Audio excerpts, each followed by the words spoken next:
हम यहाँ बात करें आईटीआई में, तो अगर वो फीटर हो, इलेक्ट्रीशियन हो, डीजल हो, कोई भी ट्रेड हो, तो सबसे पहले यहाँ पे आता है कि हम लोग यहाँ मैक्सिमम टूल्स का अध्ययन करते हैं। फीटर वाला क्या करता है, फीटर वाला मैक्सिमम टूल्स का अध्ययन करता है। तो वहाँ टूल्स पढ़ता है, तो वहाँ पढ़ता है कि स्क्रू ड्राइवर जो आपका स्टील का बना हुआ है, या प्लायर जो है आपका कास्ट स्टील का बना हुआ है, या फाइल जो आपका कास्ट आयरन का बना हुआ है, या फाइल जो है हाई कार्बन स्टील का बना है। ठीक है, ये सारी बातों को पढ़ते हैं। तो मतलब ये समझ में आ रहा है कि अलग अलग टूल्स क्या होता है, अलग अलग मटेरियल का बना होता है। अलग अलग मटेरियल मतलब अलग अलग मेटल का बना होता है। ठीक है, मेटल से मिलकर बना होता है। ठीक है, तो वहाँ पे हम लोग क्या हो जाते हैं, कन्फ्यूज जाते हैं कि कौन सा मेटल किसका बना होता है। ठीक है, तो देखिए वहाँ पे क्या होता है कि उस चीज़ को अगर समझना है कि कौन सा मेटल किस मटेरियल का बना होता है, तो उससे पहले हम लोग क्या पड़ता है, उस मेटल के मतलब उस मेटल का जो है उसके प्रॉपर्टीज़ के बारे में पढ़ना पड़ता है, प्रॉपर्टीज़ को समझना पड़ता है। ठीक है, अगर हम मान लीजिए हम वो समझ जाएं तो फिर वो हमें आसानी होगा कि ये कौन सा टूल्स इसका बना होगा। ठीक है, तो चलिए वो तो हम लोग बाद में पढ़ेंगे कि वो किस मटेरियल का बना होता है, लेकिन अभी हम लोग पढ़ने वाले हैं मेटल। ठीक है, मेटल धातु के बारे में। ठीक है, तो देखिए अभी तक कितना, अभी तक 121 तत्व की खोज हो चुकी है। अभी तक आपके पीरियोडिक टेबल में 121 तत्व की खोज हो चुकी है। ठीक है, किसी पीरियोडिक टेबल में आपको 118 तक ही मिलेगा या 103 तक मिलेगा। ठीक है, वो अलग बात है, लेकिन 121 तत्व तक की खोज हो चुकी है, जिसमें से 98 तत्व क्या नेचर है, मतलब प्राकृतिक रूप से हमें मिला है। ठीक है, जो खनिज के रूप में पड़ा हुआ था पृथ्वी के भूगर्भ पर, उनसे वहाँ से क्या हुई, हमें खनिज से हमें ऐश के रूप में प्राप्त हुई, जिससे हम लोग क्या करते हैं, धातु को प्राप्त करते हैं। ये भी हम लोग आगे पढ़ेंगे। ठीक है, कि कौन से ऐश से कौन सा धातु का निष्कर्षण होता है, वो पढ़ेंगे हम लोग मेटालर्जी वाले में, इसके नेक्स्ट वीडियो में पढ़ेंगे। ठीक है, और इसमें से क्या है, 23 तत्व जो आपका क्या आर्टिफिशियल मतलब कृत्रिम रूप से बनाया गया है। ठीक है, आर्टिफिशियल ये मतलब क्या, ये आपका प्राकृतिक रूप से हमें क्या है, प्राकृतिक रूप से हमें पृथ्वी से मिला हुआ है। ठीक है, और ये हमें क्या हुआ है, आर्टिफिशियल मतलब इसे मानव के द्वारा बनाया गया कृत्रिम। ठीक है, और क्या मगर मेटल की संख्या बात की जाएगी, टोटल धातु की संख्या कितना है, तो 91। नन मेटल का संख्या कितना है, 22। और मेटालॉइड का संख्या कितना है, 7। मेटालॉइड का मतलब उपधातु, मेटल मतलब धातु, नन मेटल और धातु, और मेटालॉइड उपधातु।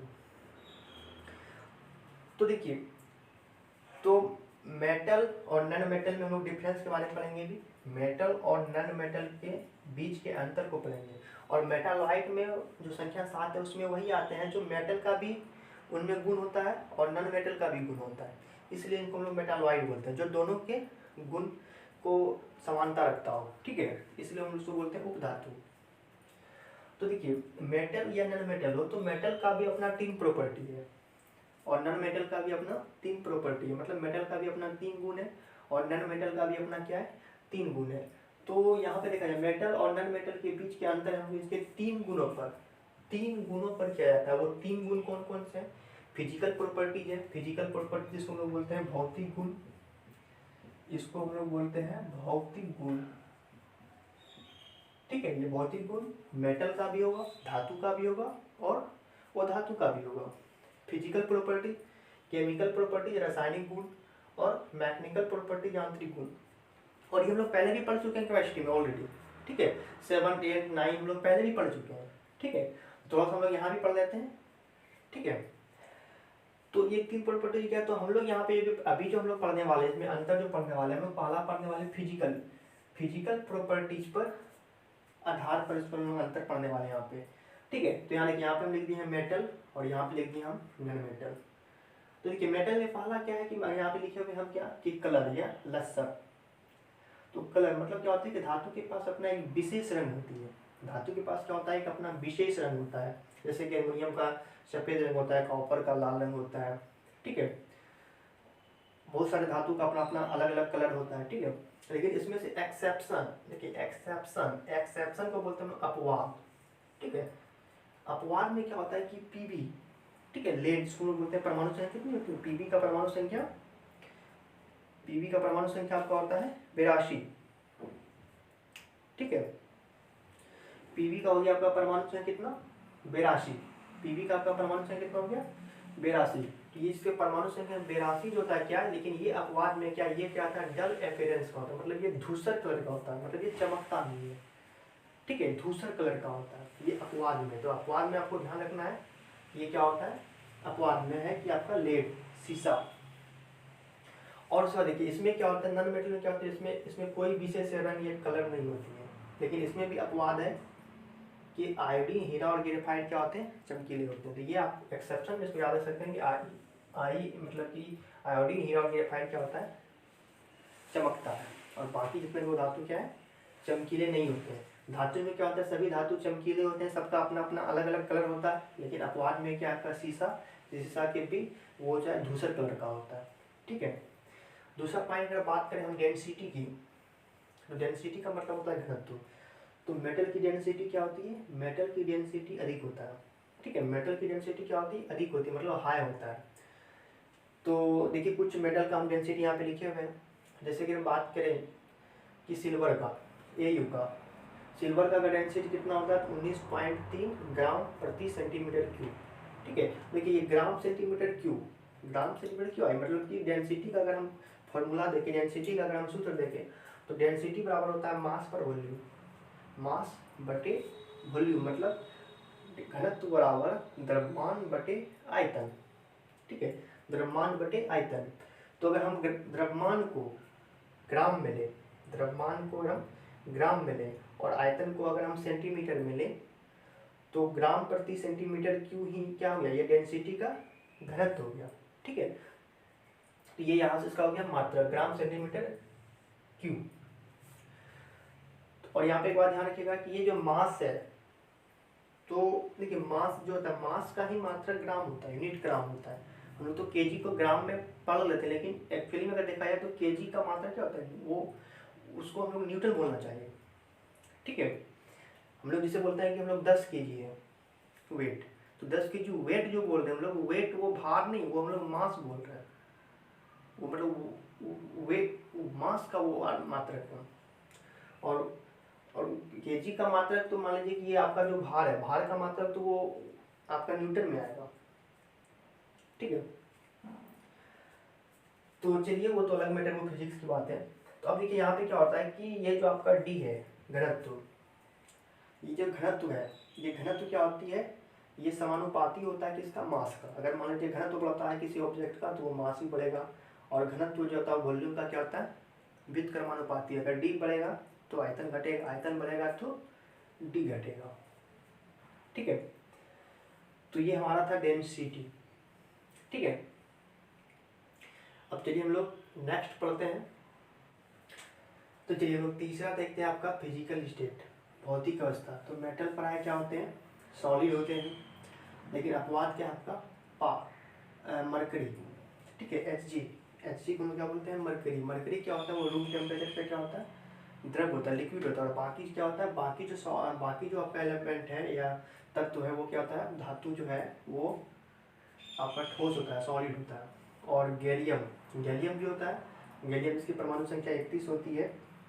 ठीक है, तो गैलियम भी क्या होता है, जब इसको हम लोग यूज करते हैं, ठीक है, ऐसे वो सॉलिड होता है, जब इसको हम लोग यूज करने के लिए आते हैं, कोई रिएक्शन करने के लिए, इसको यूज करने के लिए जब इसका यूज किया जाता है, तो ये क्या होता है, यूज के समय क्या होता है, ये लिक्विड में कन्वर्ट हो जाता है। लेकिन आपका नैनो मेटल क्या होता है कि नैनो मेटल जो है 3 स्टेट में पाया जाता है, 3 स्टेट होता है उसका, ठोस, द्रव और गैस। ठोस होता है, जैसे कार्बन, सिलिकॉन, ये सब क्या है, ठोस है। इसमें आपका 10 तत्व है, 10 वो धातु है। और द्रव में क्या है, द्रव में सिर्फ आपका ब्रोमीन है। ठीक है, ब्रोमीन जिसकी परमाणु संख्या 35 एक तत्व है, और गैसेस में 11। ठीक है, गैसेस में 11, जिसमें आपका नियॉन गैस, उसमें ये गैस भी आ गया, उसमें आपका ऑक्सीजन हो, ये सब गैस आ गए गैसेस। अब देखिए हम लोग तीसरा पॉइंट ये पढ़ लिए। चौथा पॉइंट क्या आपका, conductivity of heat and electricity, मतलब ताप और विद्युत की चालकता। तो धातु क्या होती है, धातु जो होती है वो गुड कंडक्टर भी होती है। ठीक है, गुड कंडक्टर होती है, लेकिन यहाँ पे अपवाद क्या आपका, टंगस्टन।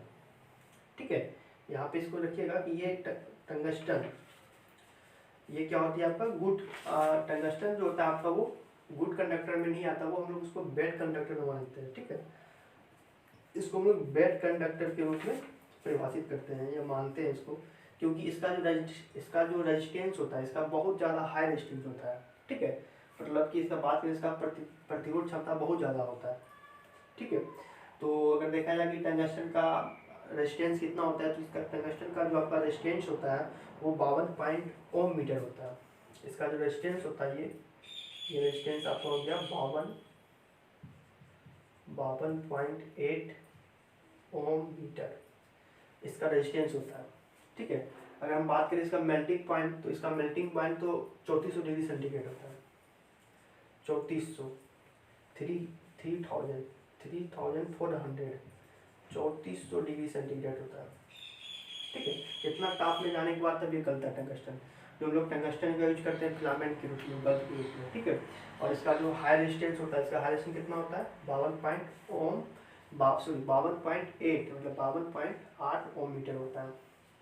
ठीक है, आप आज इसको याद रखिएगा, टंगस्टन, इसको लोग डब्ल्यू से डिनोट करते हैं। और ये आगे सामने में आपका 74 नंबर का तत्व है, जिसके परमाणु संख्या 74 होती है। अब देखिए यहाँ पे है बेड कंडक्टर, और धातु क्या होती है, और धातु जो होता है वो बेड कंडक्टर होता है, मतलब ये वो चालक होता है। और धातु क्या होती है, गुड कंडक्टर, मतलब चालक होती है। और ये बेड कंडक्टर को बोलते हैं हिंदी में, वो चालक होती है। ठीक है, तो लेकिन अपवाद में क्या है कि ग्रेफाइट क्योंकि कार्बन का एलोट्रॉप है। ठीक है, तो ग्रेफाइट कार्बन से बना है, तो लेकिन कार्बन ये ग्रेफाइट का ये गुड कंडक्टर है, जैसे वो पेंसिल वगैरह यूज करते हैं ना। ठीक है, तो ग्रेफाइट क्या हो गया, इसका गुड कंडक्टर हो गया। उसके बाद देखिए 5वां नंबर पे आपका आता है मेल्टिंग पॉइंट या boiling point. Melting point and boiling point. ठीक है, तो मेल्टिंग पॉइंट का मतलब होता है आपका गलनांक बोलिए या द्रवनांक बोलिए, यानी कि लिखे हुए मेल्टिंग पॉइंट का मतलब या गलनांक बोलिए हिंदी में, या फिर द्रवनांक बोलिए। और बॉइलिंग पॉइंट को लोग बोलते हैं क्वथनांक। ठीक है, बॉइलिंग पॉइंट को बोलते हैं क्वथनांक। तो बॉइलिंग पॉइंट का मतलब देखिए, मेल्टिंग पॉइंट का मतलब है कि मेटल कितने डिग्री टेम्परेचर पे वो गलना शुरू कर देगा। गलना मतलब वो गलने लगेगा। ठीक है, गल जाएगा। और बॉइलिंग पॉइंट का मतलब है कि वो हीट हो जाएगा, कितने टेम्परेचर पे वो हीट होने लगेगा। ठीक है, हीट, उसको बोलते हैं लोग क्वथनांक। और जितने टेम्परेचर पे वो गल जाएगा, लिक्विड बन जाएगा, उसको लोग बोलते हैं मेल्टिंग पॉइंट। जितने पे वो बॉयल होना शुरू कर दे, खौलना शुरू कर दे, उसको बोलते हैं लोग क्वथनांक। देखिए मेल्टिंग पॉइंट और बॉइलिंग पॉइंट में क्या, मेटल की जो मेल्टिंग पॉइंट और बॉइलिंग पॉइंट जो होती है वो उच्च होता है, हाई होता है। ठीक है, जैसे यहाँ पे लिखे, जैसे मान लीजिए 2-3 वो उदाहरण दिए हुए आपके पास। जैसे यहाँ पे मान लीजिए आपका पास कॉपर है, तो कॉपर का हो गया, जैसे कि कॉपर है, तो कॉपर का जो मेल्टिंग पॉइंट होता है वो 1083 डिग्री सेंटीग्रेड होता है। ठीक है, और बॉइलिंग पॉइंट क्या होता है 2567 डिग्री सेंटीग्रेड होता है। ठीक है, और आयरन का जो होता है आपका मेल्टिंग पॉइंट, आयरन मतलब यहाँ पे रॉट आयरन। ठीक है, हम लोग आगे से डिटेल पढ़ेंगे इस पर, मेल्टिंग पॉइंट पे हम लोग पढ़ेंगे। मेल्टिंग पॉइंट हम लोग एग्जाम में पूछा जाता है। ठीक है, तो मेल्टिंग पॉइंट जो यहाँ पे है, जैसे आयरन का मेल्टिंग पॉइंट कितना है 1539 डिग्री, मतलब 1539। ये आयरन यहाँ पे लिख दिए हैं, बाकी इसका हम बात करेंगे तो ये रॉट आयरन का टेम्परेचर है, मेल्टिंग पॉइंट है। और इसका जो बॉइलिंग पॉइंट होता है वो 2750 डिग्री सेंटीग्रेड होता है। ठीक है, लेकिन इसके भी अपवाद है, मतलब ये क्या मेल्टिंग पॉइंट बॉइलिंग पॉइंट का मेटल का हाई होता है, लेकिन इसके भी अपवाद है कि कुछ ऐसे भी तत्व होते हैं जिनके मेल्टिंग और बॉइलिंग पॉइंट का अपना लो होते हैं, कम होते हैं। अपवाद में जैसे कि सोडियम है, पोटासियम है। तो सोडियम का मेल्टिंग पॉइंट देखा जाए तो 98 डिग्री सेंटीग्रेड होता है, देखिए बहुत ज़्यादा कम हो गया। कहाँ कॉपर का 1083, मेटल का 1539, लोहा का 1539, यहाँ सोडियम का 98। और इसका बॉइलिंग पॉइंट कितना होता है 881। ये 81 है, ये नहीं समझेगा इसको, ये हम लिखे 881 डिग्री सेंटीग्रेड। और पोटासियम का 63 डिग्री सेंटीग्रेड मेल्टिंग पॉइंट और 774 डिग्री सेंटीग्रेड बॉइलिंग पॉइंट है। ठीक है, अब बात करते हैं हम लोग नन मेटल का। नन मेटल का मेल्टिंग पॉइंट और बॉइलिंग पॉइंट क्या होता है, तो इसका क्या होता है लो मेल्टिंग पॉइंट और बॉइलिंग पॉइंट, मतलब कि वो धातु का क्या होता है मेल्टिंग पॉइंट और बॉइलिंग पॉइंट क्या होता है बहुत ही कम होता है। ठीक है, जैसे यहाँ पे एग्जाम्पल दिए, जैसे कि ऑक्सीजन वो धातु है और गैसेस फॉर्म में रहता है, तो ये इसका मेल्टिंग पॉइंट होगा -229 डिग्री सेंटीग्रेड और बॉइलिंग पॉइंट होगा -183 डिग्री सेंटीग्रेड। देखिए बहुत कम, माइनस में। और ब्रोमीन का हो गया -7 डिग्री सेंटीग्रेड मेल्टिंग पॉइंट और बॉइलिंग पॉइंट क्या हो गया 7 डिग्री सेंटीग्रेड। ठीक है, लेकिन क्या होता है प्राय जितने भी नॉन मेटल होते हैं, जितने भी धातु हैं, उनके क्या होती है मेल्टिंग एंड बॉइलिंग पॉइंट लो होती है। लेकिन इनमें भी अपवाद है कि कुछ ऐसे तत्व होते हैं। ठीक है, कुछ ऐसे कह सकते हैं ऐसे धातु होते हैं जिनका मेल्टिंग एंड बॉइलिंग पॉइंट क्या होता है हाई होता है। ठीक है, तो ग्रेफाइट का, जैसे मान लीजिए ग्रेफाइट कार्बन का क्या है एलोट्रॉप है, तो ग्रेफाइट का जो ये होता है इसका उच्च होता है, इसका मेल्टिंग पॉइंट अगर ग्रेफाइट का देखा जाए तो 3550 डिग्री सेंटीग्रेड, 3550, ठीक है। 3550 डिग्री सेंटीग्रेड क्या होता है, ग्रेफाइट का मेल्टिंग पॉइंट होता है। और इसका बॉइलिंग पॉइंट जो होता है वो 4827 डिग्री सेंटीग्रेड इसका बॉइलिंग पॉइंट होता है, ठीक है। तो ये हमारा था फिजिकल प्रॉपर्टीज़ के आधार पर हम लोग जितने पहले 5 पॉइंट, ये फिजिकल प्रॉपर्टीज़ के आधार पर हम लोगों ने धातु और धातु के बीच में अंतर को समझा, ठीक है। इसमें से बहुत सारे क्वेश्चन उठते हैं, ठीक है। इसमें से बहुत सारे क्वेश्चन उठेंगे। जैसे मान लीजिए आपसे कोई एक 4 ऑप्शन दे दे, ठीक है, कोई 4 ऑप्शन दे दे। जैसे कि मान लीजिए यहाँ पे पूछ देगा आपसे कि बताइए कि निम्न में से कौन भौतिक गुण नहीं है, निम्न में से कौन भौतिक गुण नहीं है। ऑप्शन दे देगा आपके पास, मान लीजिए ऑप्शन दे देगा आपके पास A, B, C और D, A, B, C, D। मान लीजिए आपके पास 4 ऑप्शन है, इसमें लिखेगा कि भौतिक गुण नहीं है, भौतिक गुण नहीं है, निम्न में से भौतिक गुण नहीं है। जिसमें दे देगा तन्यता,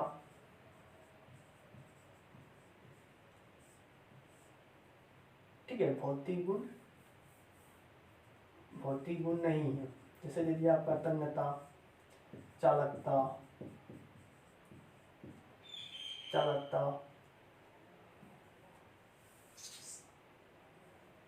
भौतिक अवस्था,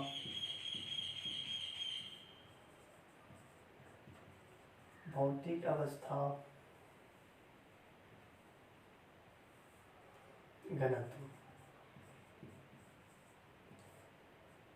तो मान लीजिए इसमें पूछेगा अगर भौतिक गुण नहीं है, निम्न में से भौतिक गुण नहीं है, आपके पास 4 ऑप्शन है, तन्यता, चालकता, भौतिक अवस्था, घनत्व।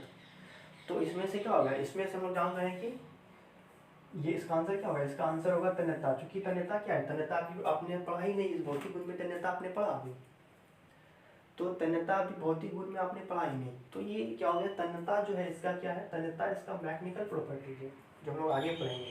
तो चालकता भी हम पढ़ेंगे, चालकता, heat, conductivity of heat and electricity. यहाँ पर बिजली की चालकता, चालकता क्या है, भौतिक गुण है। भौतिक अवस्था, फिजिकल स्टेट क्या है, इसका भौतिक गुण है। घनत्व, इससे पहले भी हम लोग पढ़े थे डेंसिटी, ठीक है, D बराबर m/v। तो इसमें से इसका आंसर क्या हो जाएगा, तन्यता, ठीक है। मान लीजिए यही ऑप्शन रहेगा, इसमें से पूछेगा कि कौन केमिकल प्रॉपर्टीज है, निम्न में से कौन केमिकल प्रॉपर्टीज है, ठीक है। तो उसमें से फिर भी आंसर क्या रहेगा, तन्यता, ठीक है।